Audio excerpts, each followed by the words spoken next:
वीर राम कृष्ण से कौन बड़ो, उन्हों भी गुरु कीन। तीन लोक के वे धनी, गुरु आग आदीन। गुरु बिन माला फेरते, गुरु बिन देते दान। गुरु बिन दोनों निष्फल हैं, चाहे पूछो वेद पुराण। जय इब कै सतगुरु मिले, सब दुख आँखों रो। चरणों ऊपर शीस धरूं, कहूँ जो कहनी हो। कबीर साईं मिलेंगे, पूछेंगे कुशलात। आदि अंत की सब कहूँ, अपने दिल की बात। गुरु जी तुम ना भूलियो, चाहे लाख लोग मिल जाहीं।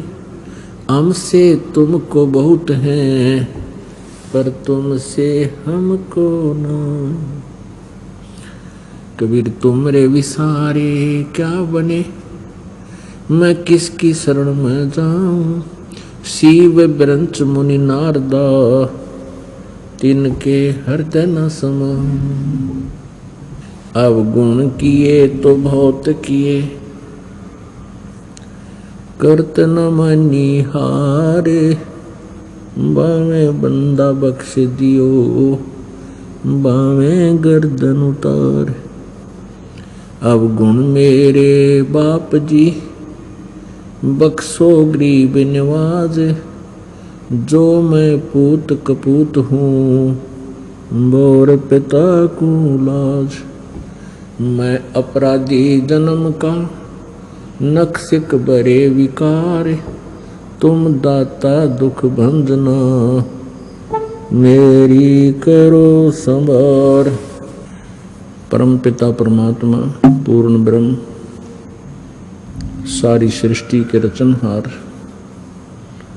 कुल मालिक, परम अक्षर ब्रह्म, कबीर देव जी की असीम कृपा से, कबीर साहब जी की असीम कृपा से आप जी इस शुभ समागम में पहुंच पाए। जिन पुण्य प्राणियों के पूर्व जन्म के संस्कार अत्यधिक होते हैं, वे ही प्राणी ऐसे शुभ समय का लाभ उठा पाते हैं। पुण्यात्माओं, परमात्मा कबीर जी ने हमें आकर के वो यथार्थ ज्ञान दिया है कि हम जिसके अभाव से इस काल के जाल में फंसे हुए हैं,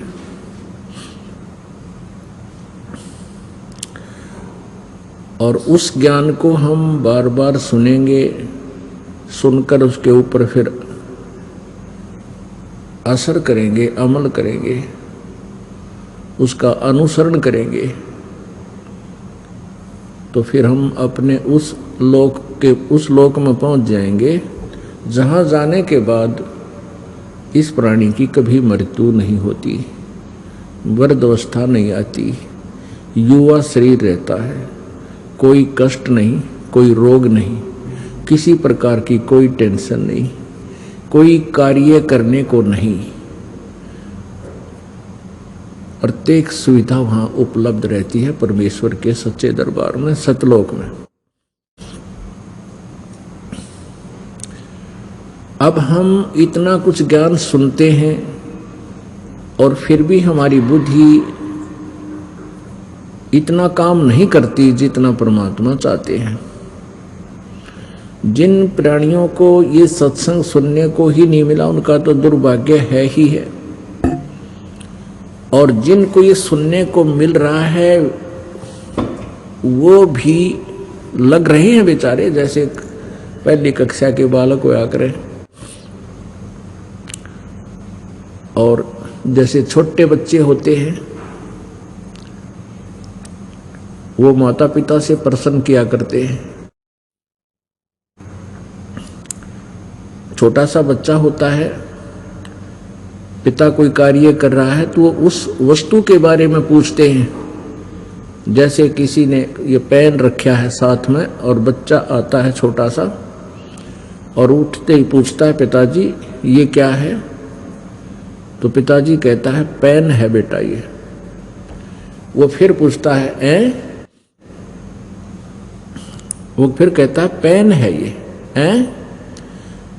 बच्चा का इतना ही प्रश्न होता है फिर कहता है पेन है ये पेन। न्यू कह वो चल पड़ता है। उसकी बुद्धि इतना ही काम करती है, वो ये नहीं सोच रहा कि पिताजी गलत कह रहे हैं, पर वो कैच नहीं कर रहा पिताजी ये बता के रहे हैं, वो ए करके चल ही देता है, कोई और खेल में लग जाता है और पिताजी से वो सब सुन भी जाता है। और जब वो बच्चा बड़ा हो जाता है, उसकी बुद्धि पूरा काम करने लग जाती है, तो उसको फिर पिताजी कहता बेटा पेन ला उठा के। वो दौड़ा दौड़ा जाता है और वही पेन उठाकर पिताजी को दे देता है। तो अब जो आप सत्संग में आ रहे हो और जिनके हृदय में इतनी तड़फ नहीं बनती जितनी ये दास बनाना चाहता है, तो आप बालक हो, आपकी अभी समाप्त हुई नहीं है।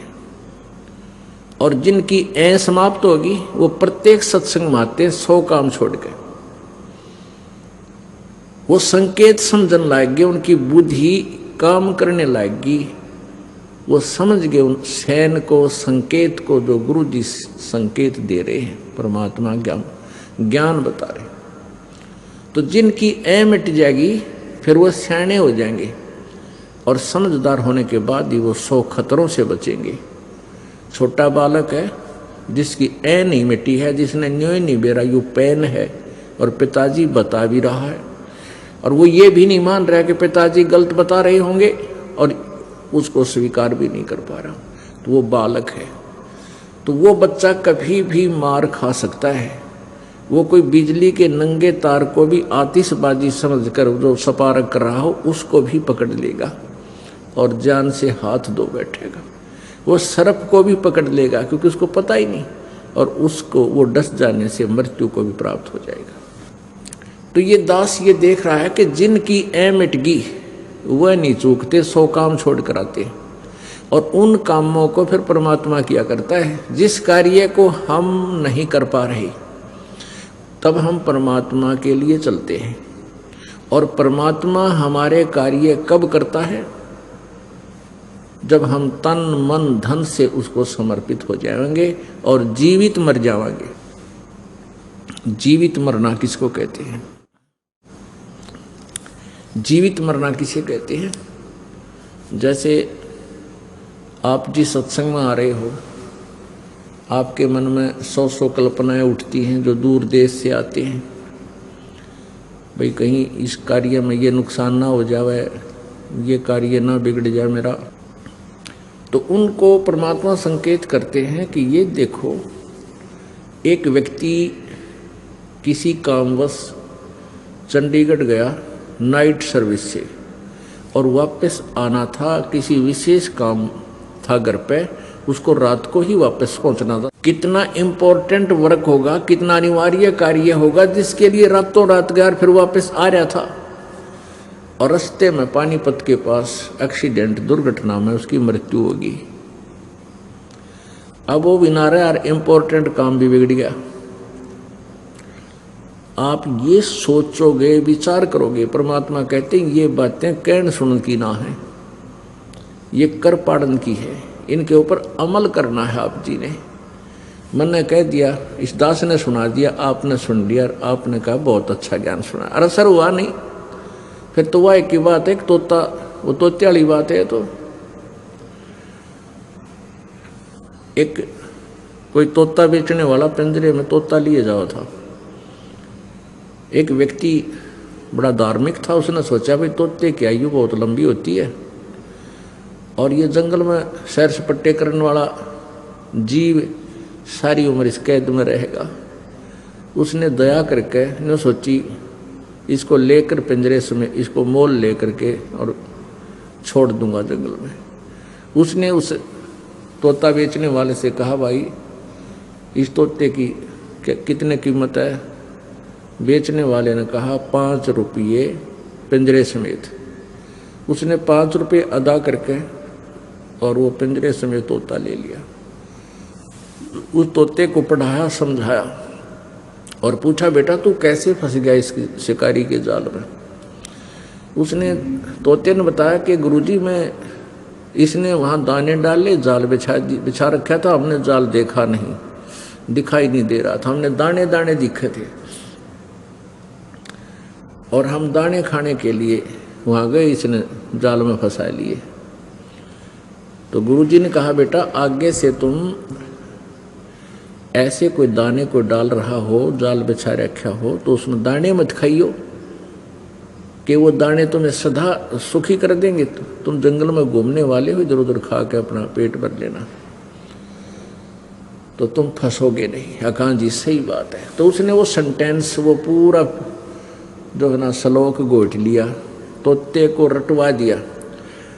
शिकारी आवेगा, दाने डालेगा, जाल बिछावेगा, हम दाने नहीं खाएंगे तो हम जाल में नहीं फंसेंगे। अब गुरुजी ने सोचा भी बच्चा सियाना हो गया है, खूब इसने ये पाठ याद कर लिया और कहा, बेटा मैं तुझे छोड़ दूंगा, इस पर पूरी तरह से आचरण करना जो मैं तेरे को ज्ञान दिया है। हाँ जी पक्का गुरुजी। और आपके आसपास के सभी पक्षियों को, तोतों को भी ये जो है ना अलर्ट कर देना, समझा देना। अकान जी जाते ही ये काम करूँगा। अब वो तोता छोड़ दिया। तोता पहुंचा अपने मूल स्थान पर, तो उसके साथी तोतों ने बड़ी खुशी मनाई, भी कैसे पीछा छूटा तेरा? तो उसने बताया, भी मुझे एक दयालु आत्मा ने मोल ले लिया और उसने मुझे छोड़ दिया और साथ में एक मंत्र बता रखा मेरे तक, और इस मंत्र का मैं आजीवन पालन करूंगा, फिर मैं जाल में नहीं फंसूंगा। और तुम भी सुन लो जब जान बचाना चाहते हो तो।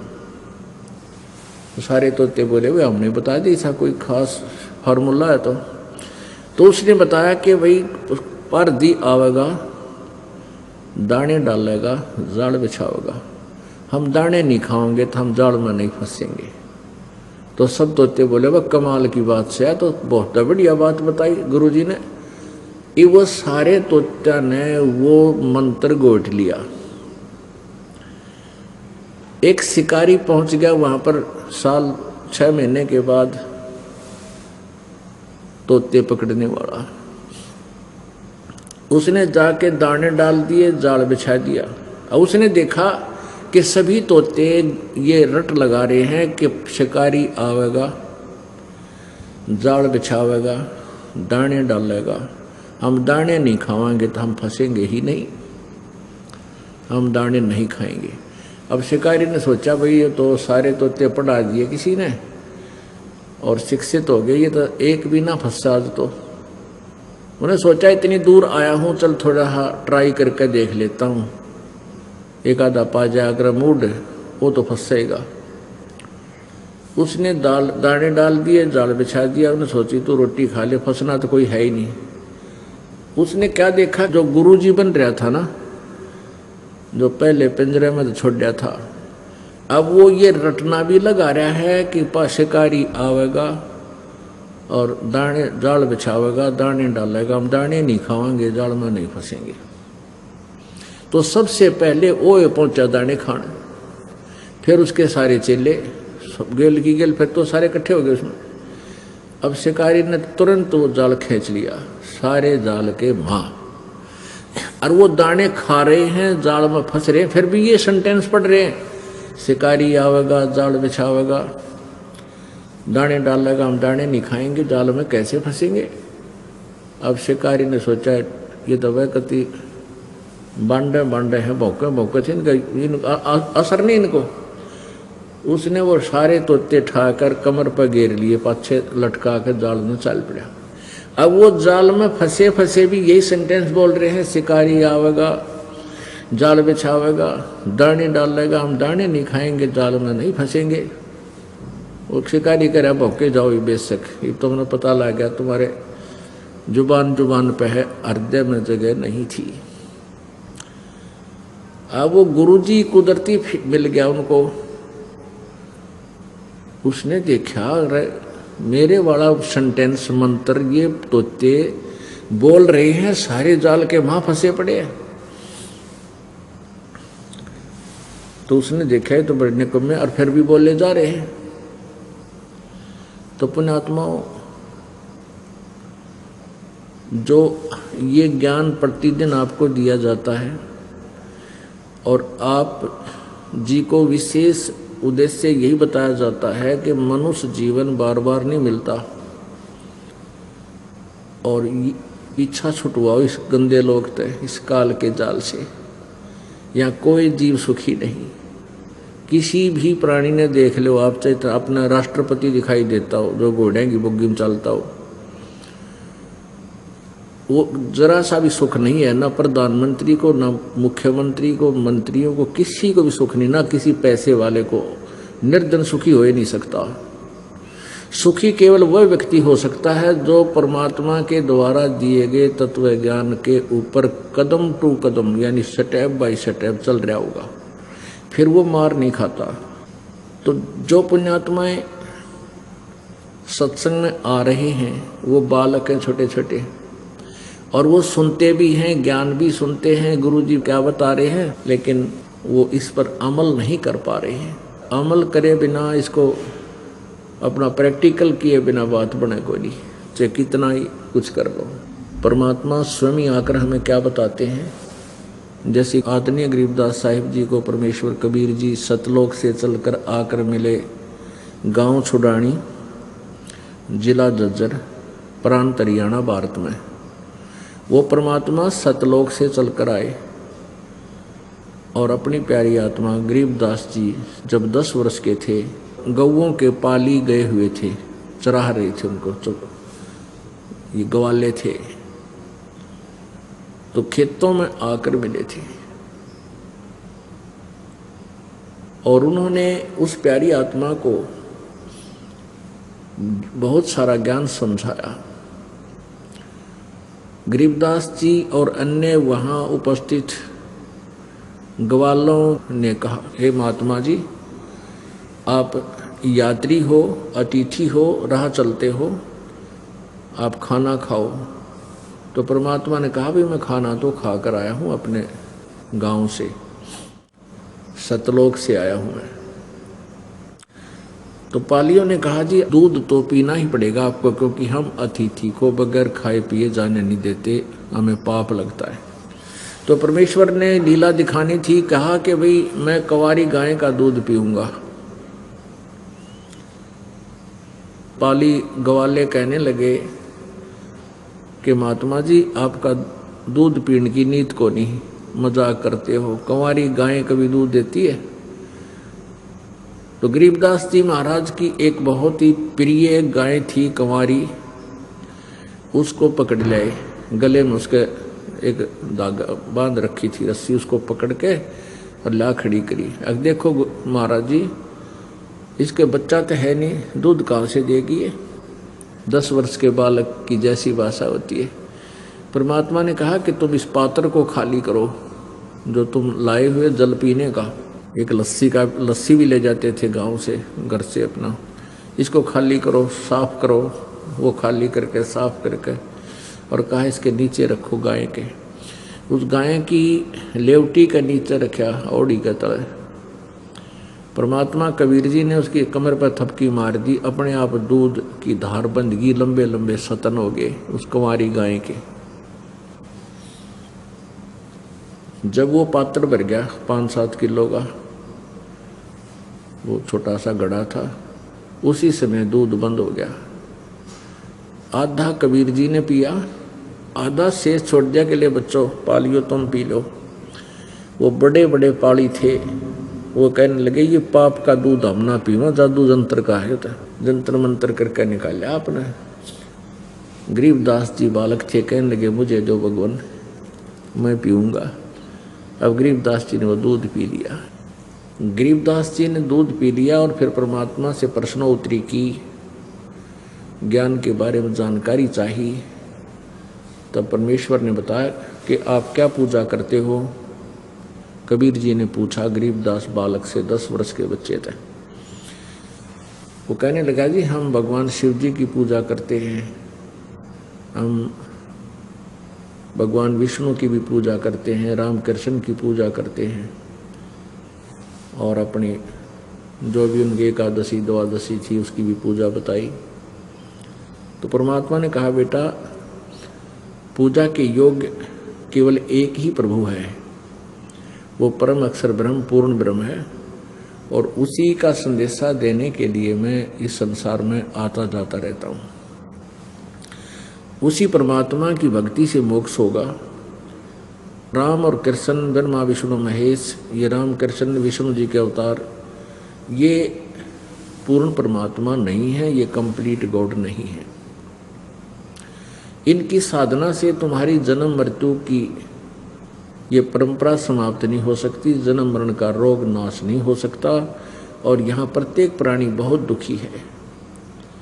ये गायें हैं और पशु पक्षी अन्य हैं, ये भी कभी मनुष्य थे। आज देखो ये गर्मी सर्दी इनको कितना दुखी कर रही है। किसी का चीचड़ लग रहे हैं, किसी का जोक चपटकी, किसी को कोई तकलीफ है बोल कर बता नहीं पा रहा है।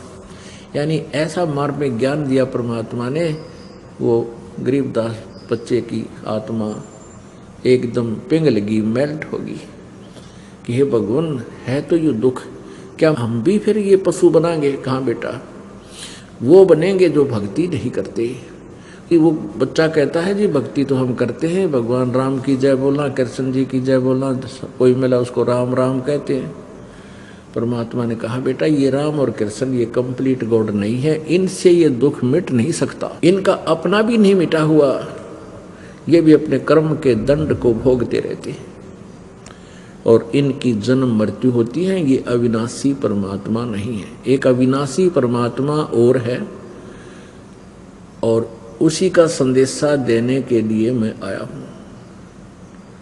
अपने आत्माओं, जो श्रोता प्रथम बार आते हैं, क्योंकि हमारे भक्त श्रद्धालु परमात्मा की प्यारी आत्माएं अपने मित्रों को, अपने भाई को, बहनों को, रिश्तेदारों को जाकर के बार बार आग्रह करते हैं कि आप जी एक बार चलकर वो सत्संग सुनो, तो वो बेचारे आ जाते हैं और वो ये सुनते हैं कि राम और कृष्ण नासवान हैं, ये ब्रह्मा विष्णु शंकर जी भी नासवान हैं, हमने तो कभी सुना नहीं, ये तो बात जची नहीं। किसी वस्तु को, जो नई वस्तु है, नया ज्ञान है, उसको हृदय में समाने के लिए प्रमाण की आवश्यकता पग पग पर जरूरत पड़ती है। तो दास का यही प्रयत्न रहता है कि चाहे 10 व्यक्ति भी समझें इस ज्ञान को, पर वो थोरोली समझ जाए, कंप्लीटली समझें, और फिर वो आगे चल के अपने प्यारी आत्माओं को, भाइयों को, बहनों को, अपने नातियों को फिर वो समझाएंगी, जाके समझाएंगे तो फिर वो ऐसा दृढ़ता से समझा देंगे, और फिर वो अपने आप नाम लेने के लिए दौड़े आएंगे, कल्याण करवा लेंगे, उनका भला हो जाएगा। देखिएगा ये देवी भागवत, इसमें दिखाते हैं राम और कृष्ण विष्णु भगवान ये नासवान हैं।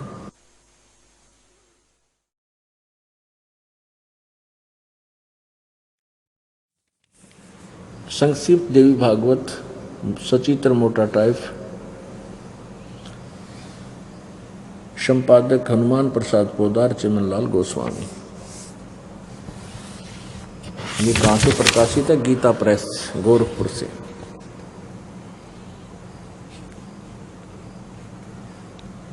गीता प्रेस गोरखपुर, प्रकाशक एवं मुद्रक हैं गीता प्रेस गोरखपुर, गोविंद भवन कार्यालय कोलकाता का संस्थान है। ये इनके फोन और फैक्स नंबर है। इसके 123 पृष्ठ पर तीसरे स्कंद में, तीसरा स्कंद 123 पृष्ठ पे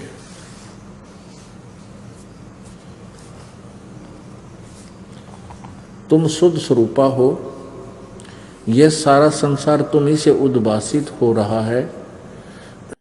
विष्णु जी अपनी माता दुर्गा की महिमा स्तुति कर रहे हैं तुम शुद्ध स्वरूपा हो, ये सारा संसार तुम्ही से उद्भासित हो रहा है। मैं, ब्रह्मा और शंकर, हम सब तुम्हारी कृपा से विद्यमान हैं। हमारा आविर्भाव अर्थात जन्म और तिरोभाव अर्थात मृत्यु हुआ करता है। हमारा तो जन्म और मृत्यु हुआ करता है, केवल तुम ही नित्य हो, जगत जननी हो, प्रकृति और सनातनी देवी हो। ये प्रकृति शब्द याद रखना कि दुर्गा को कहते हैं। भगवान शंकर बोले, देवी यदि महाभाग विष्णु तुम्ही से प्रकट हुए हैं, विष्णु जी का जन्म भी आपसे हुआ है, तो उनके बाद उत्पन्न होने वाले ब्रह्मा भी तुम्हारे ही बालक हुए। फिर मैं तमोगुणी लीला करने वाला शंकर क्या तुम्हारी संतान नहीं हुआ? अर्थात मुझे भी उत्पन्न करने वाली तुम ही हो। शिवे संपूर्ण संसार की सृष्टि करने में तुम बड़ी चतुर हो। नीचे देखो, इस संसार की सृष्टि सचिथी और संहार में तुम्हारे गुण सदा समर्थ हैं। उन्हीं तीनों गुणों से उत्पन्न हम ब्रह्मा, विष्णु एवं शंकर नियमानुसार कार्य में तत्पर रहते हैं।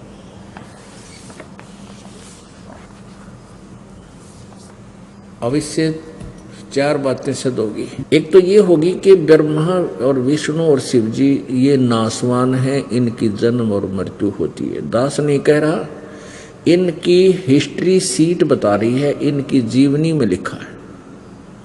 दास तो पढ़कर सुना रहा है।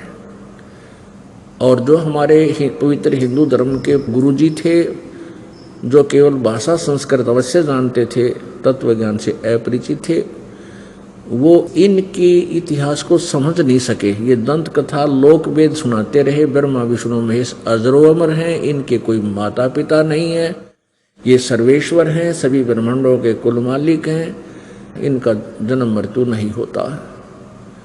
और इनकी जीवनी में लिखा है, जीवन चरित्र में लिखा है, इनकी पवित्र कहानी में लिखा है, कथा में लिखा है कि ये नासवान है, इनकी जन्म मृत्यु होती है। दुर्गा इनकी माता है। और ज्योति निरंजन जिसको ब्रह्म बोलते हैं, इसको क्षर पुरुष भी कहते हैं, ज्योत स्वरूपी निरंजन, और यही काल भी कहलाता है। ये ब्रह्मा विष्णु महेश जी का पिता है। और इस ब्रह्म को श्राप लगा हुआ है 1,00,000 मानव शरीरधारी प्राणियों के सूक्ष्म शरीर से गंध निकाल के, इनको तपस्या पर भून कर सूक्ष्म शरीर को, उसमें से वो मैल निकाल कर पीने और खाने का। इसके लिए इसने अपने तीनों पुत्रों को ड्यूटी दे रखी है और इनको तीनों को एक एक गुण युक्त कर रखा है। रजगुण युक्त ब्रह्मा जी, सतगुण युक्त विष्णु जी और तमगुण युक्त शंकर जी। तो इसमें ये चार बातें सिद्ध होगी, चार कंसेप्ट क्लियर हो गए कि ब्रह्मा विष्णु महेश नासवान है। एक तो ये, दूसरा ये हो गया कि दुर्गा इनकी जननी है, माता है, इससे इनका जन्म हुआ है। तीसरा ये हो गया कि ये रजगुण ब्रह्मा है, सतगुण विष्णु, तमगुण शिव जी। और चौथा ये है कि नियमानुसार कार्य करने में ही तत्पर रहते हैं। यानी कि हम किसी के भी भाग्य को, जो उसके भाग्य में लिखा है, पुण्य और पाप को घटा बढ़ा नहीं सकते।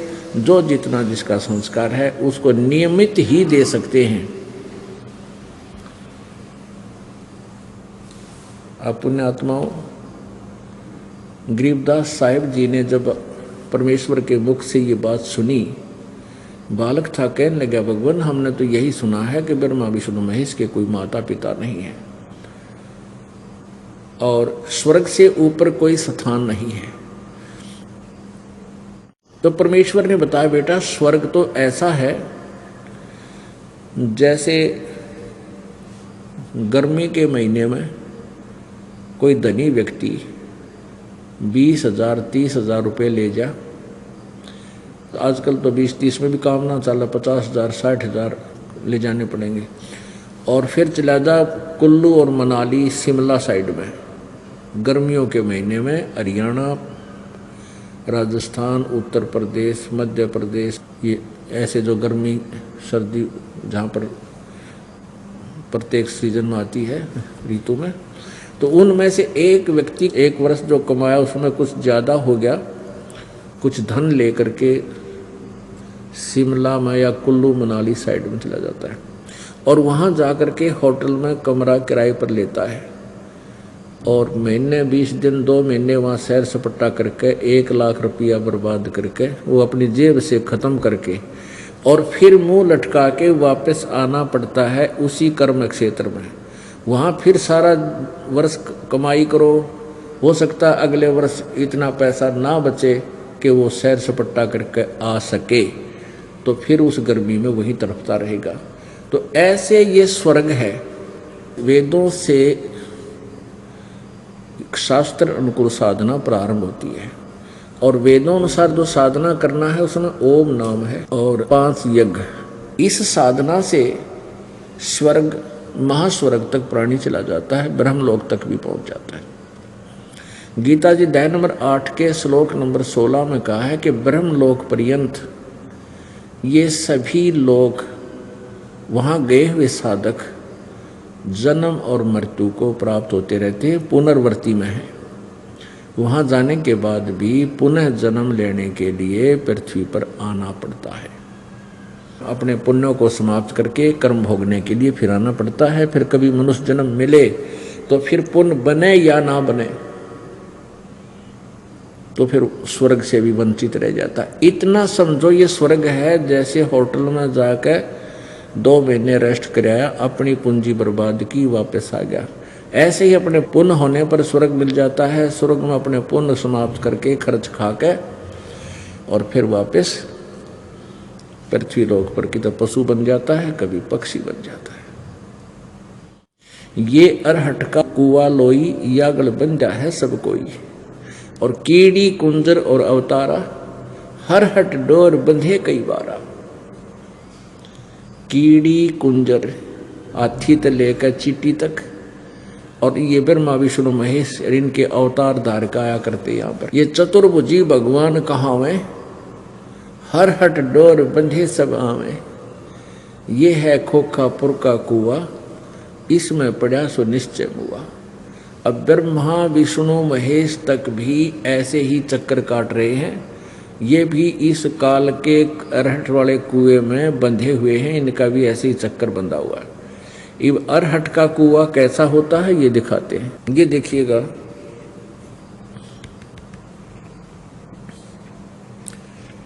ये जो पोर्शन आपको दिखाई दे रहा है ये एक कुआं है। ये इतना ये कुआं है, इसमें ये जल भरा हुआ है। और ये हरट एक रहट होता था, अरहट बोलते हैं इसको। यहाँ एक पुली लगा दी जाती थी, इस पुली के ऊपर के चैन चलती थी, ये चैन, और चैन के बाल्टियां वेल्ड कर दी जाती थी। ये बाल्टियां वेल्ड कर रखी हैं। ये चैन चलती थी, इसको बैलों से चलाया जाता कोल्लू की तरह। तो ये पुली चलती थी तो ये चैन भी नीचे आती थी। बाल्टी यहाँ से बाल्टियां भरती और ऊपर जाके यहाँ खाली हो जाती, और ये जल बाहर खेतों में चला जाता, सिंचाई के काम लेते हैं। यहाँ क्या बताया है कि जैसे नीचे से पानी भरा बाल्टियों ने, ऊपर आके खाली होगी, फिर भर के लेगी, फिर ऊपर गई, फिर खाली होगी, फिर भर के आई, फिर खाली होगी, फिर नीचे से भरी, फिर ऊपर जाकर खाली होगी, फिर भरी। तो ये चलता ही रहता था सारा दिन। तो इसमें क्या बताते हैं कि जैसे आप पुण्य इकट्ठे किए पृथ्वी लोक पर आके, ऊपर स्वर्ग में खाली किए, पाप नरक में खाली किए, और फिर बाल्टी खाली वापस आ गई, फिर नीचे तो भरी फिर चले, फिर नीचे भरी फिर चले। तो इसमें कहते हैं चतुर्भुजी भगवान कहाँ है, ये ब्रह्मा विष्णु महेश भी, और हर हट डोर बंधे सभा में, इनकी भी जन्म मृत्यु होती है, और ये भी ऐसे ही अन्य योनियों को भी भोगते रहते हैं। ये अरहट का कुआ लोई या गढ़ बंजा है सब कोई, कीड़ी कुंजर और अवतारा हर हट डोर बंधे कई बार। और परमात्मा क्या बताते, अमर करो सतलोक पठाऊं तात बंदी छोड़ कहाऊं। अब गरीबदास जी महाराज बालक थे छोटे से, और बच्चे के अच्छा और बुरा रंग जल्दी चढ़ा करे, और कुछ पुण्य आत्माएं होती हैं जिनको परमात्मा स्पेशल आकर मिलते हैं, और उनको अपने ज्ञान से, अपने यथार्थ भक्ति से परिचित कराया करते हैं। फिर वो पुण्यात्मा अपने अक्षेत्र में जिस भी समाज में उत्पन्न है अपनी लैंग्वेज में बोल बोल फिर वो परमात्मा के बारे में कलम तोड़ व्याख्या करता है, पूरी दृढ़ता के साथ व्याख्या करता है। ये लक्षण है उस पूर्ण ब्रह्म के कि वो परमात्मा सतलोक से अपने निज धाम से गति करके आता है और अपनी विशेष पुण्यात्माओं को, वर्णीय पुरुषों को, दृढ़ भक्तों को, सच्ची आत्माओं को, दृढ़ आत्माओं को, जो उनके विशेष भक्त हैं उनको आकर मिलता है, फिर उनको ज्ञान बताता है। अब ये भी आपको प्रमाण देना पड़ेगा। देखिएगा ऋग्वेद 9-10 मंडल अनुवाद करके इनका ये इकट्ठे जल्द किए हुए हैं 9-10 मंडल।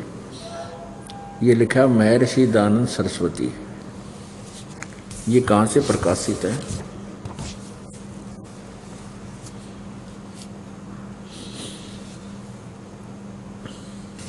प्रकाशक हैं सार्वदेशिक आर्य प्रतिनिधि सभा, महर्षि दयानंद भवन, रामलीला मैदान, नई दिल्ली। ये इनके फ़ोन और फैक्स नंबर है। यहाँ से ये हमने ख़रीदा है। और ये क्या लिखा है इन्होंने कि ऋग्वेद आर्य भाषा भाष्य, यानी अनुवाद करता कौन है? महर्षि दयानंद सरस्वती।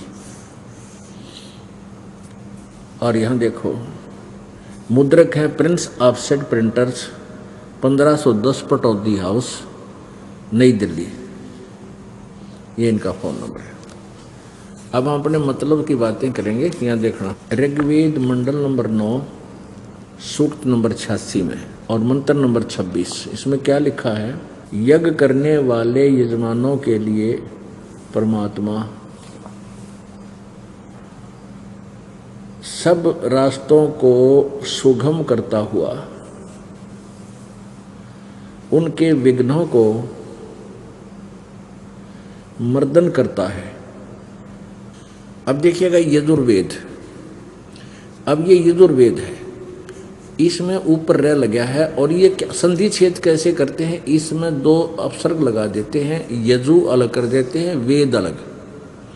तो इस अगर कहीं यजुर्वेद की महिमा गाई जा रही हो तो वहाँ अकेला यजु भी लिखा हो तो लिखना पड़ेगा वो यजुर्वेद है। ये अंडरस्टूड है। तो यहाँ देखिए इन्हीं के द्वारा यजुर्वेद में महर्षि दयानंद ने ही ऐसा किया है, ये ठीक किया है। यह देखो प्रकाशक है सार्वदेशिक आर्य प्रतिनिधि सभा, 2/5 महर्षि दयानंद भवन, रामलीला मैदान, नई दिल्ली। ये इनके फ़ोन और फैक्स नंबर है। यजुर्वेद आर्य भाषा भाष्य संपूर्ण 40 अध्याय, महर्षि दयानंद सरस्वती कृत। ये महर्षि दयानंद जी ने इसका अनुवाद किया है यजुर्वेद का पूरे के पूरे का। मुद्रक है Prince offset printers, 1510 Pataudi house, Daryaganj, नई दिल्ली। इसके 36वें अध्याय के प्रथम मंत्र में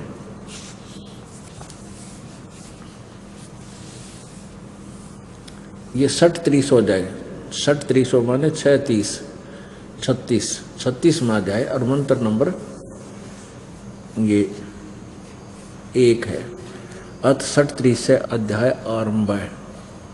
इसके प्रथम मंत्र में ये यजु शब्द है, ये यजु शब्द है। इस यजु को यहाँ अनुवाद करते समय स्वामी जी ने ए मनुष्य जैसे मेरे आत्मा में प्राण और अपान ऊपर नीचे श्वास दृढ़ हो मेरी वाणी मानस बल को प्राप्त हो, उस वाणी और उन श्वासों के साथ मैं शरीर बल को प्राप्त हूँ, ऋग्वेद रूप वाणी को प्राप्त हूँ। आगे देखो मनन करने वाले अंतःकरण के तुल, यहाँ यजु शब्द है, यजु। इसने यहाँ यजुर्वेद लिख दिया क्योंकि यहाँ उस यजुर्वेद के बारे में जानकारी है, वेदक ओनली यजु लिखा है तो ये यजुर्वेद है। तो अगर इस यजु का अर्थ लिख दे यहाँ यज्ञ स्तुतियों को प्राप्त हों, तो यज्ञों स्तुतियाँ हैं कहाँ, किसमें है वो गुण? वो यजुर्वेद नामक पुस्तक को लिखना पड़ेगा। यजु के स्थान पर यजुर्वेद इन्होंने ठीक लिखा, लेकिन यहाँ ये स्वामी जी विचलित है क्योंकि वो परमात्मा का नाम कुछ नहीं मानता। ये कबीर परमात्मा का नाम है, हम इसको कबीर देव कहने लगे। तो यहाँ देखिए, यहाँ भी ऋग्वेद मंडल नंबर 9 सूक्त 82 के मंत्र नंबर 2 में यहाँ लिखा है कबीर वेदस्य। कबीर ये ऊपर रे लिखा है, तो इस रे को यहाँ 2 अक्षर लगा दिए इन्होंने, ये कवि बना दिया, ये कवि। तो यहाँ कबीर देव लिखना पड़ेगा, जिसको ज्ञान है वो लिखेगा। इनको ज्ञान तो था ही नहीं कुछ भी इसको तो परमात्मा के बारे में, तो यहाँ कबीर देव लिखना चाहिए था। वो आप कबीर देव हैं, हे परमात्मन उपदेश करने की इच्छा से आप महापुरुषों को प्राप्त होते हो और आप अत्यंत गतिशील पदार्थ के समान, यानी बहुत तेज गति से आध्यात्मिक यज्ञ को, जहाँ धार्मिक क्रियाएं होती हैं, उन भक्तों के पास पहुंच जाते हैं, प्राप्त होते हैं। आप कबीर देव हैं, आप कबीर देव लिख दे। यहाँ पर कबीर ना लिखो, न शर्माव है, आप कबीर देव लिख दो। कबीर देव हैं, शुद्ध स्वरूप हैं, हमारे पापों को दूर करके हे सोम आप हमको सुख दे। अच्छा, अब तीसरे में लिखा है ऋग्वेद मंडल नंबर 9 सूक्त 82 के मंत्र 3 में लिखा है कि पवित्र यज्ञों में रक्षा से आप प्राप्त होते हैं, यानी आते हो वहाँ पर जहाँ सच्ची साधनाएं के जो अनुष्ठान होते हैं, और पृथ्वी लोकांतर में गति करते हुए, सर्वव्यापक नहीं, गति यानी वहाँ ऐसे चल कर लोकांतर में चलते हुए आप है। आप माने आप, सर्वव्यापक नहीं। इनकी थ्योरी गलत थी, इसलिए इन्होंने बीच में डंगा डाल लिया अपना। आप है माने आप स्वयं गतिशील होकर वहाँ से चल कर, अब सर्वव्यापक तो पहले था, जो इनकी बात मानना था, गतिशील की तो हो गया फिर वो, तो गति स्वयं गतिशील होकर विराजमान होते हैं। इससे हमने इतना ही लेना था कि वो परमात्मा सतलोक से चलकर आता है, दृढ़ भक्तों को मिलता है, और वो क्या करता है ये देखिएगा। उसका उद्देश्य क्या होता है का कि इन भोली आत्माओं को जो काल के जाल में फंस के इतना कष्ट उठा रहे हैं, किसी की कोई दुर्गति हो रही है, किसी को कोई टेंशन है, सारा दिन रोटी का ही गुजारा ना होता, सारा जीवन बीत जाता है इन बेचारों का। जैसे चींटी ने देख ले, सारा दिन इधर उधर गोली हो ही रहे, कभी किसी पशु पक्षी के पैर के नीचे आकर मर जाती। ऐसे ही मनुष्य एक पेट के लिए मारो मार देख लो कि तो किसी शहर में जाकर देख ले, बड़े से घुए नून जा रहे हैं लाखों की संख्या में, कोई कारों में, कोई मेट्रो में, कोई क्या दुनिया भाग रही है, फिर इधर भाग रही है, और रास्ते में कितना मर जाते हैं, हार्ट अटैक हो जाता है या बीमारी हो जाती है या कुछ और एक्सीडेंट में, और वो पेट पूरा ना होता है इनका, यहाँ इतने दुखी। अब पीछे पोलैंड के वो पूरा कैबिनेट, पोलैंड देश का पूरा कैबिनेट है, जिसमें राष्ट्रपति भी, सारे मंत्री भी 1 सेकंड में खत्म हो गए, और वो भी रेल हो जहाँ थे, फिर ऐसे करेंगे, फिर ऐसा करेंगे, उनको ऐसे कर देंगे। करना था इस जीव ने, वो इनको पता ही नहीं करना क्या चाहिए। जो करना चाहिए वो तो इनको ज्ञान भी नहीं होता, और ज्ञान होता तो शास्त्र विरुद्ध होता, उससे साधना से कोई लाभ नहीं होता। इसलिए सभी भोली आत्मा नास्तिक होती जा रही है कि भगवान की भक्ति तो कुछ नहीं मिलता, क्योंकि वो साधना हम गलत कर रहे हैं। जब हम साधना सही करेंगे तो क्यों ना मिलेगा। परमात्मा का विधान बता रहा है, पिछले इतिहास बता रहे हैं। अब देखो ऋग्वेद मंडल नंबर 9 सूक्त नंबर 20, इसके मंत्र नंबर 1 में यह स्पष्ट लिखा है, पर कबीर देव, ये कबीर देव है, स्पष्ट लिखा, कबीर देव वित्तीय अयो वारे भी अर्षित। यहाँ देखिए वह परमात्मा, इन्होंने क्या कर दिया, ये शपथ लिखा है यहाँ पर कबीर देव है, इसको न्यों का न्यों लिख देते कबीर देव, यानी कबीर देव लिख दे, वो कबीर देव है, वह परमात्मा न्यों का न्यों लिख देते, वो कबीर देव है। और अवय माने सबका रक्षक है, अवय माने का अर्थ होता है वैसे अविनाशी है, अवय चलो सबका रक्षक है, यही मान लेते हैं। और ये देव भी तो नहीं, तृप्ति के लिए देव तो यहाँ जाना चाहिए था, कबीर देव, ये कबीर साहब, कबीर भगवान, तृप्ति के लिए, यानी विद्वानों की तृप्ति के लिए ज्ञान को देता है, यानी वो परमात्मा तृप्ति के लिए ज्ञान को देता है, वहाँ से चलकर आता है। वो कबीर देव ज्ञान देता है। और सावधान यानी सहनशील है और संपूर्ण दुष्टों को संग्रामों में त्रिकृष्ट करने वाला है। परमात्मा का उद्देश्य क्या होता है यहाँ आने के लिए? कि वो ज्ञान देने के लिए, यथार्थ ज्ञान बताने के लिए अपनी प्यारी आत्माओं को आकर मिलता है। फिर वो पुण्यात्मा उस परमात्मा के तत्व ज्ञान से परिचित होकर के और पूरे विश्व में यानी अपने पूरे क्षेत्र में उस तत्व ज्ञान का ढोल बजाते हैं। अपुण्यात्माओं आज से लगभग 600 वर्ष पहले सन 1398 में परमेश्वर कबीर जी, कबीर साहब, कबीर देव उनका ओरिजिनल नाम है। बाकी तो परम अक्षर ब्रह्म, अविनाशी प्रभु, ये उपमात्मक नाम है। जैसे देश के प्रधानमंत्री जी का शरीर का नाम तो कुछ और होता है, और प्रधानमंत्री कहो, उनको प्राइम मिनिस्टर कहो, ये उनके उपमात्मक पदवी के नाम है। तो ऐसे उस परमात्मा का वास्तविक नाम है कबीर देव। हम उसको कबीर साहब कहने लगे, कबीर देव को कबीर साहब। देव माने परमेश्वर। तो वो परमात्मा आए थे 600 वर्ष पहले, उन्होंने ये लीला की थी। और बीच बीच में भी जब चाहे वो आते हैं, अपनी प्यारी आत्माओं को आकर मिलते हैं, उनको ज्ञान देते हैं। तो उन्हीं में से एक श्रेष्ठ आत्मा, महान आत्मा, पुण्य आत्मा आदरणीय गरीबदास साहिब जी, गांव छुडानी, जिला झज्जर, प्रांत हरियाणा, भारतवर्ष में हुए हैं, जिनको परमेश्वर आकर मिले थे। जो आज वेदों में उस परमेश्वर की महिमा ज्यों की त्यों लिखी है, वो ऐसी लीला करता है। उसको पहचानने का ये तरीका है। और परमेश्वर जब आए थे 600 वर्ष पहले, वो अपनी प्यारी आत्मा धर्मदास जी को मिले थे।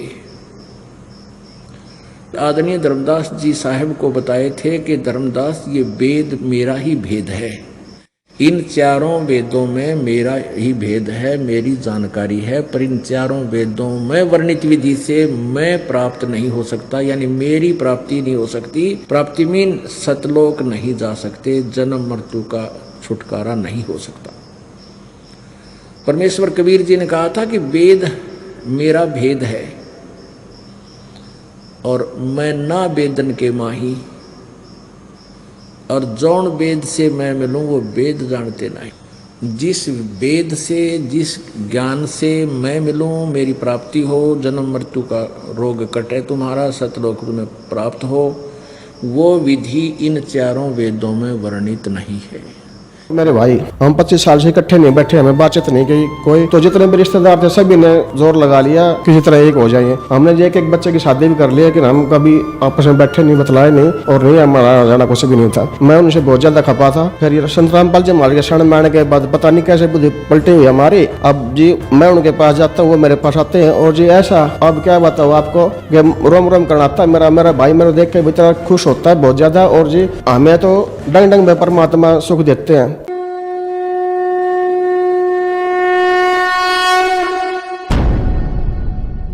नमस्कार सर।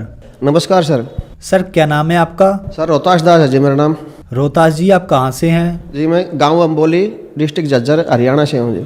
सर जी ये मेरा एक्सीडेंट हो गया था सन 2012 में रेवाड़े में। तो मेरी मिसेज को, मेरा बहुत ज़्यादा एक्सीडेंट हो गया था जी, और मेरे मिसेज को रात को सोपन में दर्शन दिए थे संत रामपाल जी महाराज ने, जो हमें बाद में पता चला कि संत रामपाल जी महाराज हैं। तो सर वैसे क्या बना के मेरी पत्नी को रात को दर्शन दिए महाराज जी ने कि आपके पति का मृत्यु निश्चित थी, और मैंने उनको बचा लिया है, और इन तरह कह के अंतर ध्यान हो गए। तो मेरा एक्सीडेंट हो गया बहुत गंभीर। मैं 5 दिन कोमा में रहा। 5 दिन के बाद मेरे को होश आया और मैं अपने घर पे आया। तो जी मेरे पापा ये समझा मेरी भक्ति संत रामपाल जी महाराज के शरण विरासत में मिली है। मेरे पापा जो थे वो गए थे संत रामपाल जी महाराज के शरण में 2013 में, और मेरे पापा हमको और फिर 2014 में ले गए रामपाल महाराज की शरण में। तो जो फिर 2014 से हम रामपाल महाराज की शरण में ऐसे आए थे मेरे पापा के कहने से। सर, संत रामपाल जी महाराज की शरण में आने के बाद क्या आपको कुछ लाभ भी प्राप्त हुए? बहुत ज़्यादा लाभ हुए जी। सर्वप्रथम तो लाभ मेरा ये हुआ जी, हमें आध्यात्मिक ज्ञान मिला। इससे पहले हमें आध्यात्मिक मार्ग का बिल्कुल पता नहीं था, और जो भी कर रहे थे साधना, नकली साधना कर रहे थे हम, और जो उससे कोई लाभ नहीं हो रहा था। तो जी सबसे पहला लाभ तो ये मिला हमको कि आध्यात्मिक मार्ग है। दूसरा, मेरे पास वर्कशॉप है जी कौशली में, जिला रेवाड़ी में। तो जी वहाँ पर हमारे आए कि मशीन पे लिए थे, मशीन पे मोटर लगी हुई थी, जो जी सर जी बिजली की मोटर है जो। तो जी वो मोटर अचानक ख़राब हो गई। मैंने मैकेनिक को बुलाया कि देखो जी, तो मैंने मैकेनिक को बुलाया, उसको बताया जी देखो जी मोटर में क्या कमी है। उसने बताया कि ये तो मोटर जली हुई, आपकी जल चुकी मोटर, स्टार्टिंग को आज जल चुकी है इसकी, अब ये धक्का लगा के चलेगी, वैसे नहीं चलेगी। तो जी मैं फिर हमने 3 साल तक उसको उपयोग किया धक्का लगा के। तो जी वो फिर मैंने वर्कशॉप हटा दिया और वो मोटर घर पे रख ली, बाकी मशीनें सब बेच दी मैंने। तो उसके 2 साल के बाद मैंने फिर दोबारा से वर्कशॉप लगाई वही उसी दुकान में। तो जी मैंने फिर मशीन नहीं लेके आया मैं, और मोटर वही लगा ली पुराने वाली। और जो पुराने वाली मोटर लगाते ही, तार लगाते ही और स्विच ऑन किया और करते ही वो चल गई। जो कि 3 साल से हम धक्का लगा के चल रहे थे सर जी, वो मोटर अपने आप स्विच लगाते ही चल गई, स्विच ऑन करते ही। दूसरा लाभ हमें जी, मेरे और मेरे भाई जो मेरे से बड़े हैं, सतीश कुमार नाम उनका, और जी काफ़ी हमें 25 साल से हमारा मनमुटाव चल रहा था। हम 25 साल से इकट्ठे नहीं बैठे, हमें बातचीत नहीं की कोई। तो जितने भी रिश्तेदार थे सभी ने जोर लगा लिया, मम्मी पापा ने जोर लगा लिया, जितने रिश्तेदार थे, भाई बहन थे, कुटुंब परिवार, सब ने जोर लगा लिया कि किसी तरह एक हो जाइए। हमने जो एक बच्चे की शादी भी कर ली, लेकिन हम कभी आपस में बैठे नहीं, बतलाए नहीं, और नहीं हमारा जाना कुछ भी नहीं था। मैं उनसे बहुत ज़्यादा खपा था। फिर ये संत रामपाल जी महाराज के शरण में आने के बाद पता नहीं कैसे बुद्धि पलटी हुई हमारी। अब जी मैं उनके पास जाता हूँ, वो मेरे पास आते हैं, और जी ऐसा अब क्या बताऊँ आपको कि रोम रोम करना आता है। मेरा भाई मेरे देख के बेचारा खुश होता है बहुत ज़्यादा, और जी उसमें मैं जाता हूँ तो पता नहीं कहाँ बिठा लूँ, क्या खिलाने को दे दूँ, क्या इनको वैसे दे दूँ मैं। और भी इतना प्यार मेरे बच्चों से करते हैं, जब बंदे छोड़ के इतनी कृपा की मालिक ने। और जी हमें तो डंग डंग में परमात्मा सुख देते हैं, ऐसे रखते हैं अपने भक्तों को, जैसे छोटे बच्चों को माता पिता सर जी उसमें गोद में रखते हैं या आंदोलन में रखते हैं, ऐसे परमात्मा डंग डंग में हमारा साथ देते हैं। और जी रोजाना हमारे साथ चमत्कार होते हैं बंदी छोड़ के दया से। जी मेरी पत्नी को लाभ हुआ, जी कमर में दर्द रहता था और जी पूरे शरीर में उनको बदन में दर्द रहता था। तो जी ये रामपाल महाराज के शरण में जाने के बाद है ना, उनको काफ़ी नहीं बहुत ज़्यादा आराम है। सर जी के विषय में लाभ और हुआ मेरे को कि मैंने 2006 में सर एक प्लाट लिया था 4.5 लाख का कौशली में। तो सर वो प्लाट, अब मेरी आर्थिक स्थिति इतनी बुरी हो गई थी कि एक बार है ना अपने लड़के से 300 रुपये उधार लेके तब मैं गया था, इतनी कमजोर हालत हो गई थी एक बार मेरी। तो जो परमात्मा ने दया करी, वो प्लाट संत रामपाल जी महाराज शरण माने के बाद और 2015 मैंने वो प्लाट बेचा। सर 45 लाख का मेरा प्लाट बेचा, जो सारे कर्ज थे वो उतर गए मेरे। और जो मैंने वो 250 गज का प्लाट बेचा सर, और उसके बदले में 300 गज का प्लाट ले लिया एक, और 150 गज का 450 गज के प्लाट हो गए, और पैसे बच गए 10 लाख रुपए के अंदाज वो मैंने बरत लिए। तो इतनी दया करी परमात्मा ने। सर जी मेरे को एक विशेष लाभ और हुआ है कि हमारे घर में मतलब दूध के लिए जब हमको पशु रखते थे तो उसमें फ़ायदा नहीं होता, बहुत ज़्यादा नुकसान होता था। जैसे हम 70,000 का पशु ले आए, ना तो उसने टाइम पर दूध दिया और ना ही वो नए दूध हुई, और ना ही कुछ उसने हमें उसे लाया। लेकिन संत रामपाल जी महाराज के नाम उपदेश लेने के बाद हमने भैंस ली, एक नई भैंस ली, और उसने भी फिर वही काम किया। 2 महीने तक उसने परेशान किया हमें। तो हमने संत रामपाल जी महाराज जी के वहाँ अरदास लगाई। अरदास लगाने के बाद उन्होंने हमें बताया कि आपको अच्छा लाभ होगा। तो कोई भैंस है सर हमारी सर जी, तो अब उसके भैंस के साथ एक कटिया होता है। अब 3 पशु हमारे पास, अब एक भैंस अगले साल एक भैंस और बढ़ जाएगी, उससे साल एक भैंस और बढ़ जाएगी। संत रामपाल जी महाराज ने दया कर रखे हम भक्तों पे। और सर जी लाभ की ओर क्या कहना, संत रामपाल जी महाराज जी मिनट मिनट में क्या हमें तो मतलब अपने हाथों पर रखते हैं, और हमेशा ज़्यादा से ज़्यादा फायदे देते हैं अपने भक्तों पे, कभी कोई कष्ट नहीं आ जाता। सर क्या आप नशा भी करते थे? हाँ जी, मैं पहले बीड़ी पीता था, और सर दारू तो पीते लेता था, लेकिन कभी कभी पीता था, हमेशा नहीं पीता था। और मालिक की दया से संत रामपाल जी महाराज के शरण में आने से वो नशा छूट गया मेरा। मैं दारू पीता नहीं सर, मैं बीड़ी वगैरह पीता हूँ। सर संत रामपाल जी महाराज से नाम दीक्षा लेने के बाद आपको बहुत सारे लाभ प्राप्त हुए, तो जो दर्शक आज आपको देख रहे हैं आप उनके लिए क्या कहना चाहेंगे?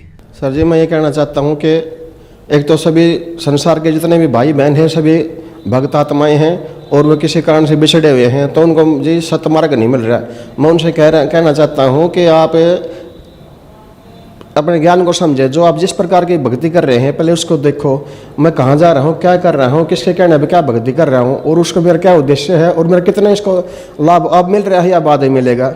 तो आप किसी की कई हुई बातों पर दंत कथा कर पे बात भक्ति कर रहे हैं जिसका कोई लाभ नहीं है, और ये भक्ति शिक्षा को बनी है, तो आप संत रामपाल जी महाराज की शरण में आओ और अपना ज्ञान समझो, उनका ज्ञान मिलाओ, पुस्तकों से मिलाओ, ज्ञान अपने शास्त्रों से मिलाओ, और तब अपनी भक्ति करो और अपना कल्याण करवाओ। यही बात है जी।